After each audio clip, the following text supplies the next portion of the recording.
My friends, we're here at Enchanted Rock State Natural Area, and we're here at the confluence of two creeks. Behind me is Sandy Creek, and joining it is the smaller Walnut Spring Creek over here. What we're doing here is looking for prehistoric tunnels because the megalithic crystalline building of the ancients, which is all over this area. In fact, there's 50 square miles of it in a hexagon shape, stuck in the middle of a bunch of concretized gypsum, but suddenly there's this, quote, granite. And the orthodoxy, the academic institutions call this a granite burp. So that's what they think of your intellectual capacities. They're willing to talk to you like a child. It's a granite burp, okay? It just burped up from the earth. What was the reason for it? How is it so homogeneous? How is it stacking vertical-sided megaliths on top of the domes? How is it forming domes? How is it forming straight line seams and igneous rock? They don't want to tell you that. They'll just say it's a granite burp. Have a nice day. So we're going to explore for prehistoric tunnels along these megalithic structures here for about an hour, and we'll see if we can find something interesting. Okay, so we're up here on one of the domes that the ancients built out of pink crystalline concrete and then stacked megaliths on. Many of the megaliths have come off, so this was all covered with megaliths, this whole dome area. Little by little, because they're stacked and not adhered, they have come off over the millions of years, and you can see the vertical-sided structures, the vertical-sided building, the smooth faces. The orthodoxy will say this is igneous rock that just somehow came up from below and then stacked itself with vertical sides, smooth sides, right? That's what they'll tell you. So, and you'll say, oh really? How did igneous rock stack itself? It's molten rock. That's odd, right? So you got these section breaks.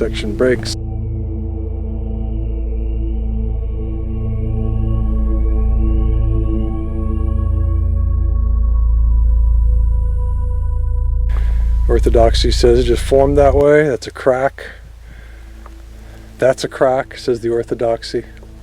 All these things just stacked up on each other because that's what igneous rock does. Wait, what? But I just want to show you these some seams. I'll just start with a seam that's 50 meters long. Notice there's no seams or cracks or anything. No seams, no cracks, totally integral, no cracks. These are just rivulets here in the white. That's rivulets that have been carved out of the concrete over the millions of years. But here's a here's a straight line seam that goes for 50 meters across that little gully there. So that's interesting, right? 50-meter long seam, not a crack, obviously, because I guess if you want to call that a crack, you'd have to be put in a mental institution. Is that a crack? See, fractures and cracks break apart, but seams join together, and that's what this is doing. This is a seam in ancient concrete. So I got no problem making the mental institution for the geologists super, super nice. I mean, you'll have TV, you'll have nice meals, and people will talk to you in sweet voices, low voices, and you'll talk about how igneous rock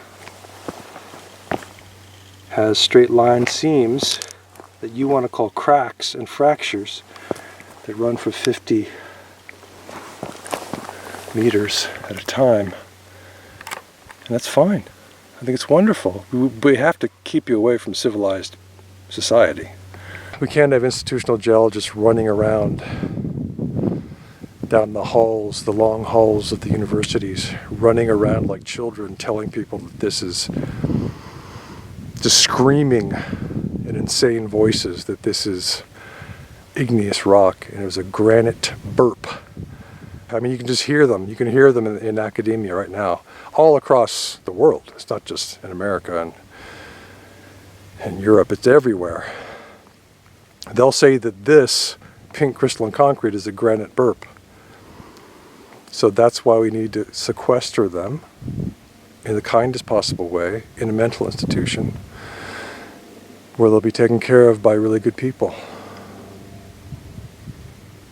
And that's fine. Let's look at some more seams. Now, this is obviously not a crack or a fracture. This joins this 50-meter seam, right? Is joined by this seam. There's no cracking or fracturing over this side. It just starts here. So that's where the quote crack or the quote fracture starts, and then it goes and goes and goes.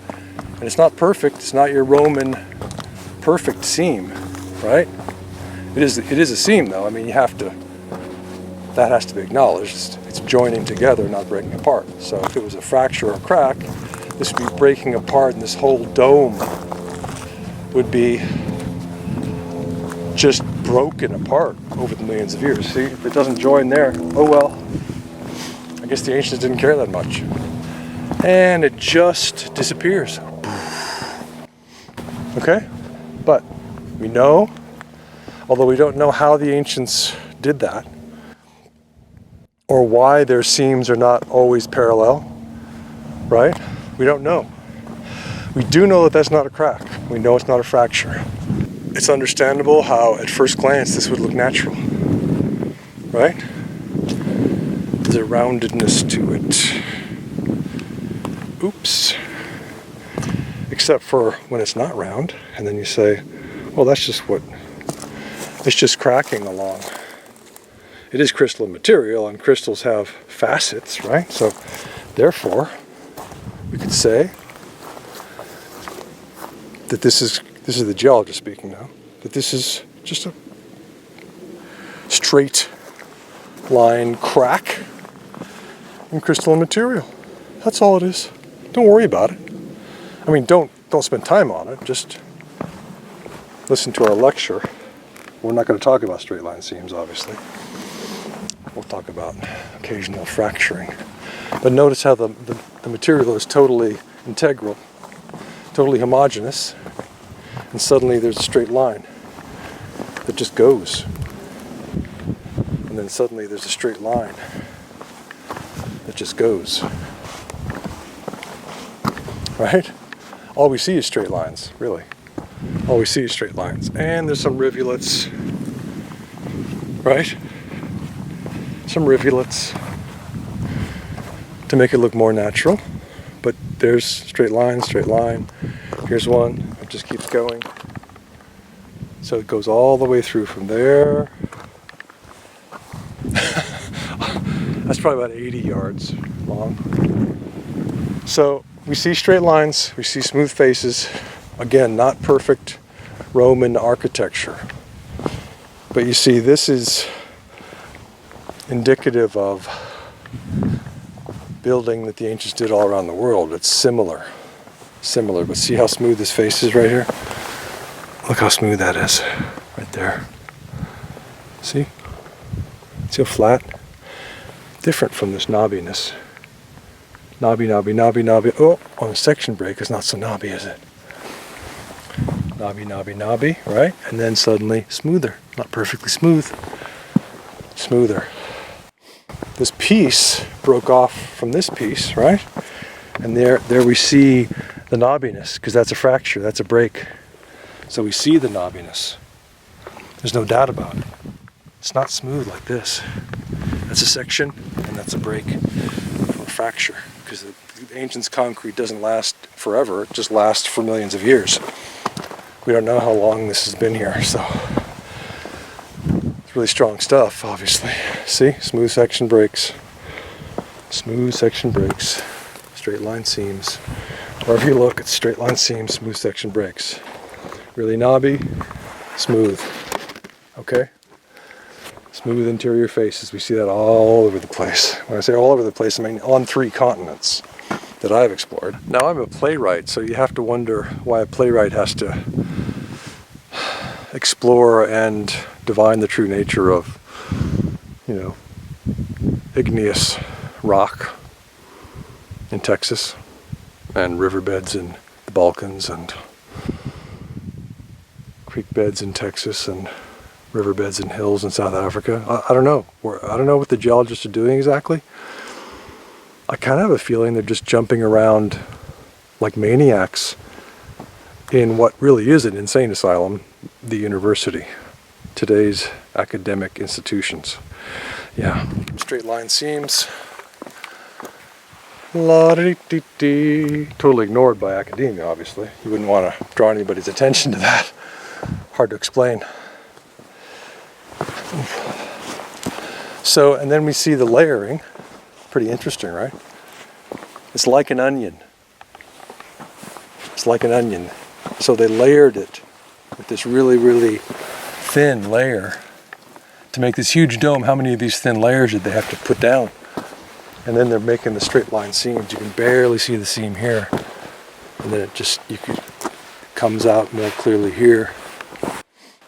So I'm going to go get my backpack over there. But it's interesting how the straight line seams appear. Well, actually it does a little angle there. So it actually does continue. It just goes at an angle. So we have it. You see it, right? And then boom, angle. That's about a, I don't know, 10-degree angle, something like that. Super hard to see. They're so integral. And then it joins this seam right here. So integral. So integral. No cracking, no fracturing. Pure seamage. Strong building. Somehow they built in sections but joined. There's a little layering. Somehow they built in sections but joined their sections so strongly that we have to call them a seam, like a seam in a garment. Because after millions of years, they're still together. That's amazing, right? So we have a rivulet. That's a rivulet, natural rivulet, meeting a seam, and the rivulet shows us the layering. There's a thin layer, right? But the seam keeps going. This is the seam we came over on. It's a little bit broken in the sense of dog-legging, I guess you'd say. It's not perfectly straight is what I'm trying to say. So we just go with the evidence. Some more rivulets, okay? Rivulets, natural rivulets in ancient pink crystalline concrete. Lots of rivulets. And there's the building right there. You can see the building, it's so obvious. All we have to do is look. And then once we look, we can see, which is to say understand. So we're at the bottom of the dome. The literal end of the dome is here, and here's a nice straight line seam to send us on our way, right? So that's good, right? Not perfectly straight here. It kind of does a little curve. We've got the smooth-sided end to the dome, interestingly. So it's an approximate right angle end to the dome, depending on how you measure it. Oh, another straight line seam. Interesting, right? Let's just get that in focus. So you got your straight line seam there. Okay, you can see that, right? See, the thing about the seams of the ancients is that they're so closely knitted that it's sometimes super hard to see them. Let's get a little closer. Okay, so we'll even do it closer. The ancients were so good at making concrete structures that it's really hard to see their seams on occasion. But you can see it goes all the way to the top there. Okay, straight line. Then you got this smooth, essentially right angle end to the dome. So the whole dome ends right there. So the dome is up there, it ends right here at this smooth face. Geologists, oh, that's just what igneous rock does. Wait, what? Isn't igneous rock molten? Yes, it is. And we believe it forms smooth-sided sections. Because why? We don't know. We're not supposed to be having people ask us that. Please don't ask us that. Shut up, sit down, take the test. Okay? Then you've got your vertical-sided megaliths. which all that dome was stacked with vertical side megaliths, but little by little they came down and became decomposed granite, aka decomposed quote granite, aka decomposed pink crystalline concrete mixed in a recipe by the ancients. So megaliths just like this, with these vertical sides and the harder top layer to prevent erosion, presumably. Always the harder top layer. So we've got these interesting faces which are not quite right angle, right? Not quite right angle. Not quite right angle, but smooth vertical faces, right? Then we have these features that appear in so many places, at least here in Texas. We have these, I don't know what to call them, fingerprints of the giants, finger marks of the giants, I don't know. They may just be erosion. It's very possible they're just erosion, but they often look like imprinted marks, so I really don't know what to make of them. And mostly you'll just see basically smooth sides, basically smooth tops, basically smooth sides, and then suddenly there'll be these odd impressions like that. So hard to say. A little bit more intense crystalline material there. Interesting, right? And you can see how it's raised up. See how it's raised up just a bit. It's raised up at the very edges of these. So we have these blocks that covered the whole dome. There's some more. I mean, they're everywhere, so. Most have been decomposed over time, though. Most came down. Slid down because they weren't adhered. So, the orthodoxy wants you to believe that igneous rock not only has straight line seams in it, but that it stacks megaliths on top of it somehow. Really? Wow, that's amazing. It just stacks them, no adherence. They're not adhered to anything. They just slide off. And why the ancients didn't adhere them partially is a question. Could be they wanted this eventually to be laid bare for their return, but we don't know, because we don't know the reason that they built this 50-mile square dome complex.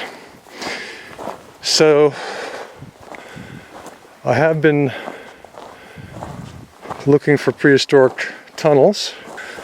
There are some old mining tunnels here. We don't know probably who built them. I mean, there may be some ideas about that, but you can't trust anything that's in the textbook. So they might say some old American miners built them, but how would they know for sure? Maybe the miners found them, just like the Native Americans found the Cahokia Pyramid Complex. And then the geologists and the archaeologists said, we found arrowheads in between these mounds, as they call them, in Illinois, at Cahokia. And the arrowheads prove that the Native Americans built these mounds. Wait, what? You guys are insane. You're literally insane people if you think that's scientific evidence of building. Clearly the Native Americans didn't have the labor force to build 200 structures, which you call mounds, but which we can see are more than that. Monk's Mound is actually Monk's Pyramid. So you see this, the stacking. There's the layering and the stacking, so it looks like this is stacking because we see underneath it. I mean, we see that it's just sitting there, but it might be layering. It might be layering because here it looks more integral. Hard to say if it's layering or stacking, but anyway, you got the straight lines, and there's nothing more obvious than that this is building, right? I mean, it's so obvious that it's kind of shocking how obvious it is. But it's a kind of building that you see in which the ancients have a certain, we could say playfulness, but that's our own word, so let's not say that that's the definitive noun.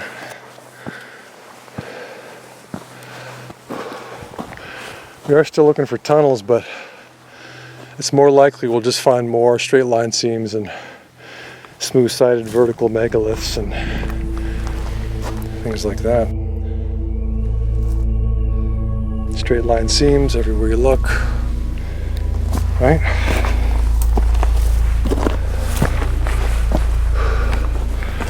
Straight line construction mixed with roundedness.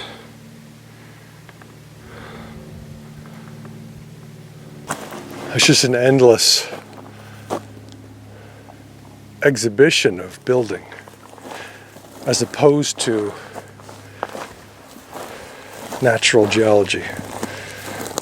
There's nothing more obvious than that this is building. Nothing more obvious.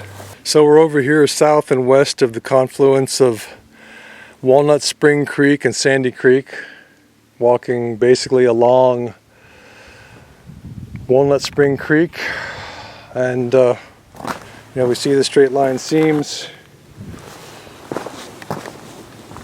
Straight line seam just keeps going, right? That's probably about 20 meters. We can see the building that the ancients did, a building strange to us in its techniques. We see a little bit of an outcropping here where the layering is inclined. Pretty interesting, right? Inclined in. And then suddenly we have a seam. Pretty interesting. I haven't seen this before where the layering is inclined in. And the rivulets form, and then they go alongside they go alongside the raised bits, and then over the years they just keep forming deeper and deeper structures. But you can see how straight this is. But anyway, so here we can see clearly how the ancients had a harder layer on top of their megaliths, right? So these megaliths that were stacked on top of the dome, the ancients kept the top part of it as a harder recipe, always, to protect everything below. But little by little, the rains take away the softer material. And this particular megalith hasn't slid down. This one, it is like an onion. It is like an onion. It's not perfectly geometrical in the way that we would think of it. It's more of a sacred geometry, like a living thing. So we have something like a living being that came into existence artificially. Tesla did say that crystals are living beings. So it's possible the ancients were working with laws that are natural laws, but using their own mixture of artificial material. Or we could say a mixture of natural material mixed in an artificial way, consciously, artificially mixed and placed and heated. So here we have more of this finger-like imprinting. Hard to figure what sort of erosion is causing that, but it's possible. But then we have just the usual, essentially smooth-sided blocks, right? And then suddenly there'll be this sort of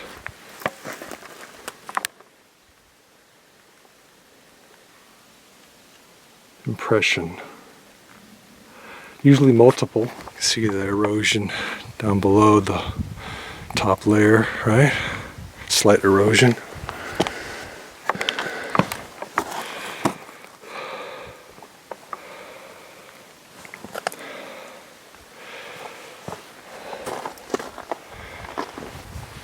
The university has no understanding whatsoever of the fact that there is a harder surface layer and what the possible reasons for that could be.